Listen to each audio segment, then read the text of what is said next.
Hello,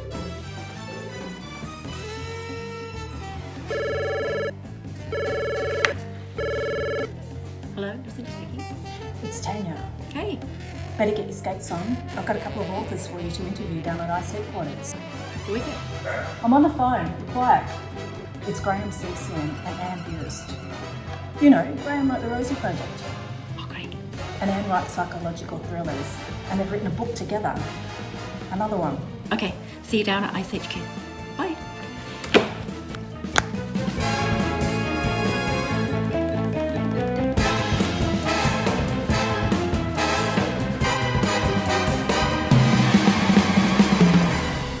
Welcome, Graeme Simsion and Anne Buist to Writers on Ice.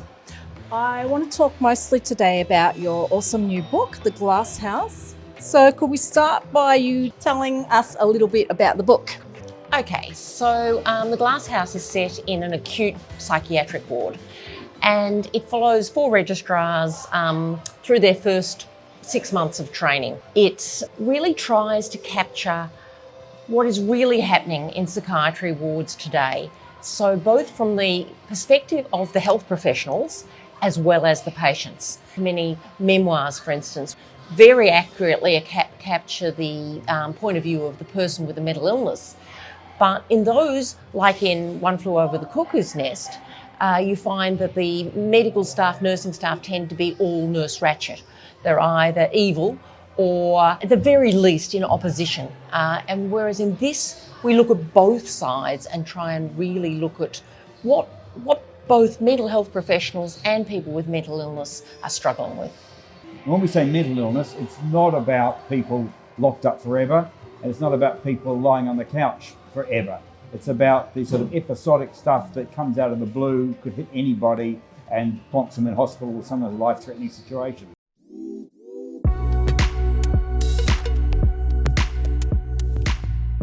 Not many people here, so... Yeah, it's very, whoa, actually. That's been a very long time. So I'm interested in the collaborative process, I guess. So how does that work with you and Graeme? Well, I think it's great that we're both extroverts, so we both like talking. But we've always planned our books together, even our individual books. Yeah. So writing together was really just an obvious extension of that. It's just then who gets to write it. Soon as we decided it was going to be Hannah's point of view, because I have been a 27-year-old psych registrar, it was pretty easy to go back to that, easier than it is to go back to ice skating. And I deal with a lot of registrars in that age group too. Yeah. So it was not difficult to kind of inhabit them.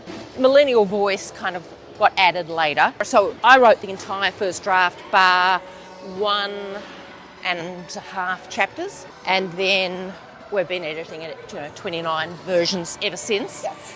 As you know, the editing process. And Hannah's changed a bit. She was very demure, innocent, like she's a country girl. So the very first version, she was very country, a bit too demure and conservative. So we had to kind of make her a bit more millennial and a bit more interesting. Yeah, and that was something we collaborated on all of the way.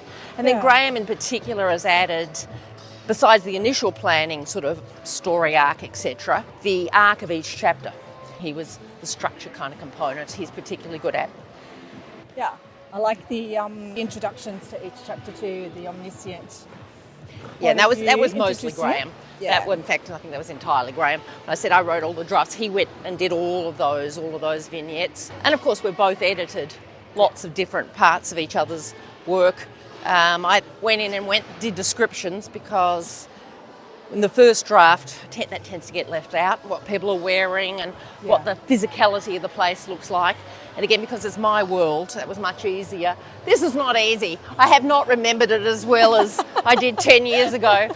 No, not good. My legs are aching from mid-calf down. I might go around one more time. Woo! Because I wanted to ask you what the most annoying thing about working with Graeme is.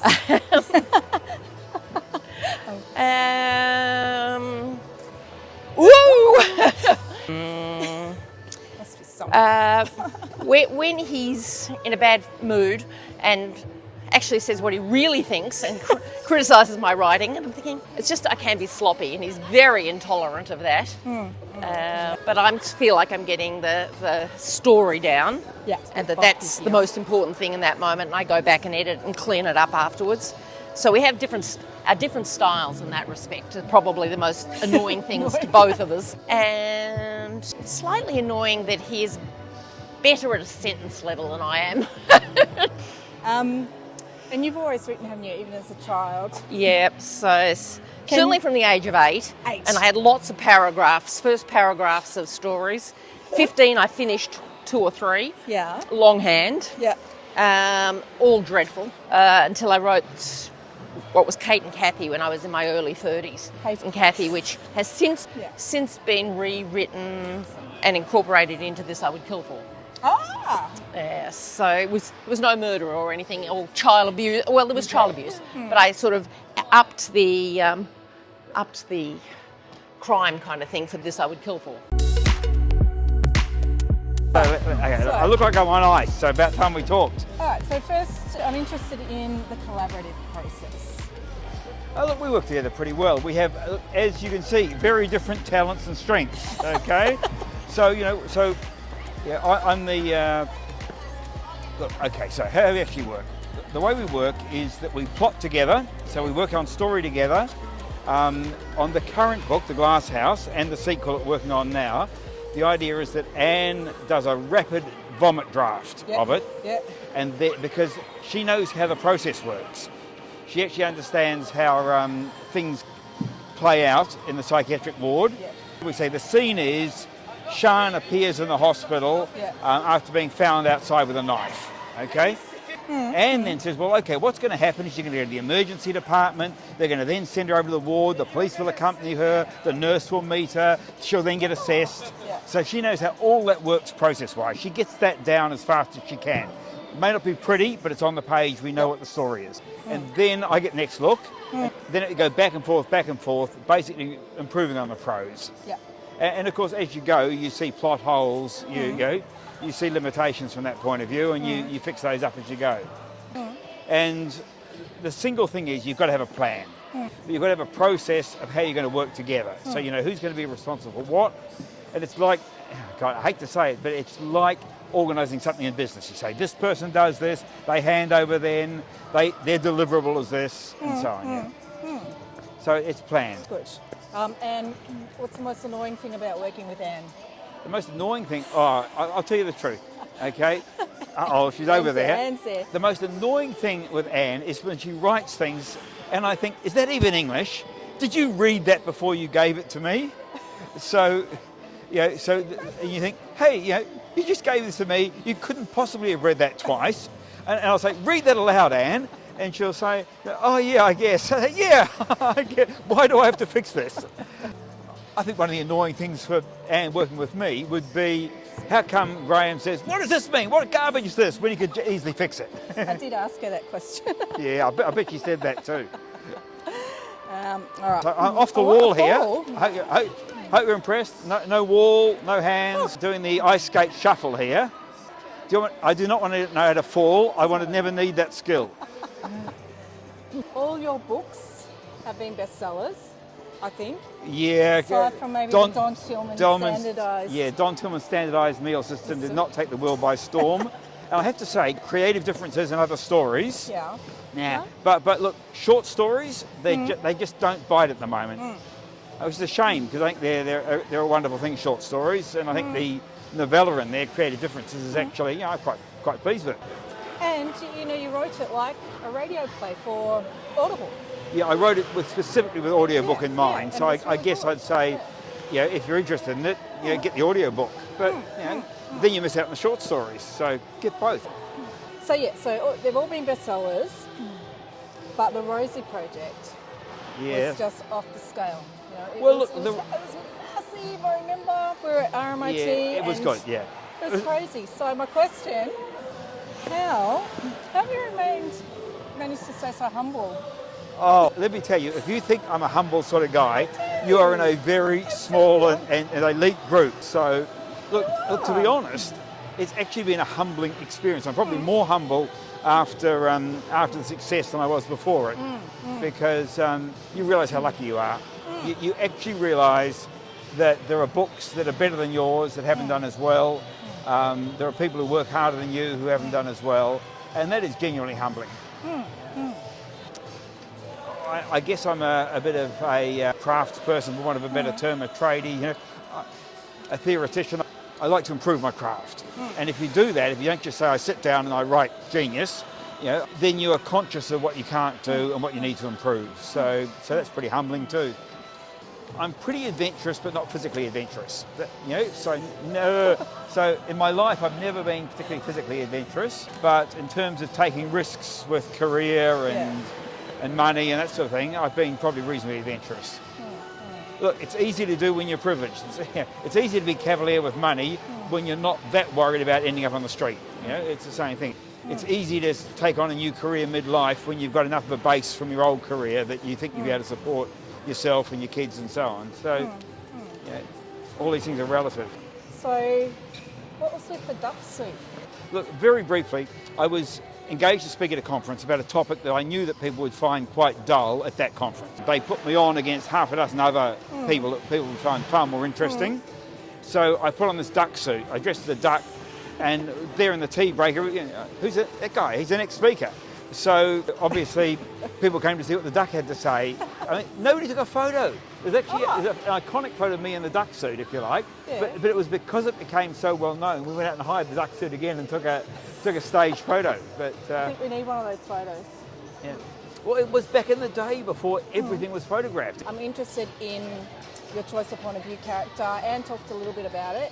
We originally started with Hannah, and we called her Hannah White, because we actually wanted her to be that almost blank slate that not only did you project yourself on, but she was the camera view. Yep. She was watching all the action unfold and was not really the main character any more than, say, Chief is the main character in One Flew Over the Cuckoo's Nest, or Nick is the main character in The Great Gatsby. Yep. So that was the idea, that she would be the camera, in effect. Because the structure of the book is the structure of a TV season. And that was the sort of look and feel that we were after with the story, or the storytelling mode that we were after. But we realised, in terms of feedback from first readers and our editors, that the novel, people reading a novel expect the main character to be bold, to stand out. So that became a real challenge. So we changed the name from Hannah White to Hannah Wright to give her a little more boldness, and that was a cue for us to make her a little stronger. And Anne had the brilliant idea of giving her a really interesting background where she grew up with a bunch of foster kids, and so she's got a superpower. A superpower is she's got great intuition, because growing up with this bunch of troubled kids who come and live with them, she's picked up this instinct for disturbed, troubled people, which is an interesting contrast, because in psychiatry you tend to talk about drugs or analytical talking type therapy. So here's Hannah coming in with a sort of gut feeling approach. So, which was, is not going to get you through the exams, but at least makes her an interesting character when you're dealing with somebody who's psychiatrically ill. Oh, you're making me do this, aren't you? Did you roller skate when you were a kid? No, I never skated in my life. Can't you tell? No, you're doing so well. Oh, thank you. You mean I'm still vertical, which is... Right, so at the end of this we'll get you going on one leg. No, you won't. You're going to get me talking about interesting things. Go on, talk. The Great Australian Bookshop Tour. Yeah. Tell me about that. Okay, so even when I was on the New York Times bestseller list, I remember turning up to bookshops and you get 3, 4, 5 people there, and you've flown to get there, you've got someone picking up massive overheads, saying, why are they doing this? And whatever they were doing it for, it wasn't to sell books. And I would push back so hard, and they would say, you've got to do this because, show faith in your book, blah, blah, blah. Anyway, so finally we get to the stage where I think, you know what, I reckon we could actually make book tours work. Post-COVID, we just need to reinvent them. We need to do them differently. And at that point, the publishers started saying, no, we got the message, book tours don't work. So this is very much self-financed, Anne and me, and we're going out there, and we're not doing it to try to sell a lot of books. We're doing it because we think broadly speaking, that bookstores are part of the book ecosystem. You want bricks and mortar bookstores in there. If you don't support them with things like book events and that, they will wither and die. So you can't measure your success by how many books you sold in the night. You've got to measure it by whether the bookstores continue to exist, whether they continue to be part of that system. And we are lucky enough and have made enough from books. We can afford to do this, so we felt let's do it, and let's do it differently. We're doing one ice cream shop, and we're doing one in the whiskey bar. We're doing outside events. We're doing role plays. We're going to write a scene from the book and get people to act it, and just do. And Anne is working really hard on getting people in the mental health community to come along to these events. With book events and with book marketing in general, there's always been this idea that there's a bunch of dedicated readers out there, and you put all your books in front of that group. Whereas there's a massive number of people who read books but don't identify as sort of specialist readers. So we're trying to get out to the mental health community and say, look, if you only buy one book this year, make it this one. Read a book. Read some fiction for a change. What we hope will happen is that we visit every bookshop in Australia, that we have an enormous amount of fun, that we meet some great people, that bookshops say this was really well worth doing, that it's a massive success. But inevitably there will be strange things happen. I mean, we're driving a 25-year-old vehicle across the Nullarbor and basically right up to Port Douglas and back inland and across to Perth. We're taking a documentary maker with us for quite a bit of it, so having an extra person on board is going to be entertaining. And the schedule is pretty amazing. I mean, we're doing 3-4 events in a day sometimes, so it's going to be very challenging. Now, look, you're going faster. Must be a slope. What are you reading at the moment?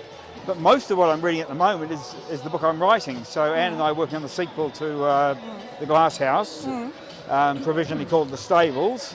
Stable patients coming to see the psychiatrist in rooms formerly known as the Stables. So we'll be doing that next. This novel's episodic, so each chapter is a little story in itself. So rather than trying to do something for the whole novel, let me just take chapter 1, okay? So chapter 1 is the first emoji is that grim one, straight mouth. These are all going to be faces, because that's the way I feel with emoji. So, and our hero, our Hannah, sees this poor defenceless woman being dragged in by 2 cops, and this is what she doesn't like about the whole way that this. Then the next one would be the curious emoji, because she's trying to work out what's going on with this woman. What's the history? Who is she? What's going on? Then one of the nurses buys in, and he's a bit of a jokester. So we're going to get a sort of a tears of laughing out loud. That's part of the novel. There's a reasonable amount of light relief. The authenticity's Anne, the light relief is probably largely me. The next one is flash of light bulb. Oh my God. She realises what's going on. And then the next one is the round mouth, the one that goes, oh my God, that's the O, oh my God, because she realises what the consequences of what she's just realised are. So there you go, that's chapter 1 in 5 emojis. There's a content one. Okay, I'm going to do that one. All right, so I started off with the slightly puzzled one. So this is more of the arc of the book. And I think there's a lot about psychiatry that is puzzling, about the diagnostic aspects, understanding our patients, the complexity of their stories and their presentations. And from my point of view, how much is biological, how much is psychological, how much there is a precipitating factor, how much is about childhood trauma, that all of these factors coming together. So it's that quizzical kind of thinking, wondering, and I think there's a lot of that throughout the book. But chapter 1 really highlights that, because there's a diagnostic issue and they miss one of the key points. So I've then gone for a happy face, because chapter 2 has a patient with bipolar disorder in the manic phase, and it's very hard not to be infected by that.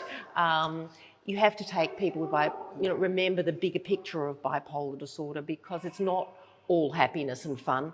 But when you're in the presence of someone who's not the irritable bipolar, but the happy, as is Max in our story, it is really hard not to feel happy. The next one I've got is an annoyed look, the annoyed emoji, which is Hannah, with the professor. The professor is on her case. He's trying to get her to really reflect on what she needs to do before she can be a good psychiatrist. And she's in denial, or she certainly doesn't want to examine some of the things that she thinks she's dealt with, which the professor rightly has observed that she does need to deal with. So she's a bit annoyed at him. And so that kind of comes up. Then I've got the one, which is chapter 7, the night on call. And some nights on call are definitely like that. I've had a number myself where, just the phone never stops ringing, you're running around the place, even as a consultant. So that's sort of the whole, the craziness, not meaning crazy people, but the craziness of being on call and busy and being pulled everywhere, an emoji for that. But the final one is where I've gone for sort of as most a content kind of, it's a resolution, it's an understanding, this is not going to be easy, but this is okay.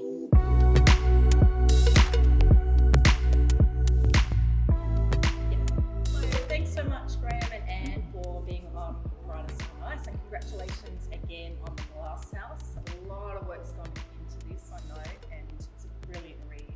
And don't forget to check out the Great Australian Bookshop Tour. greataustralianbookshoptour.com.au. Thank you.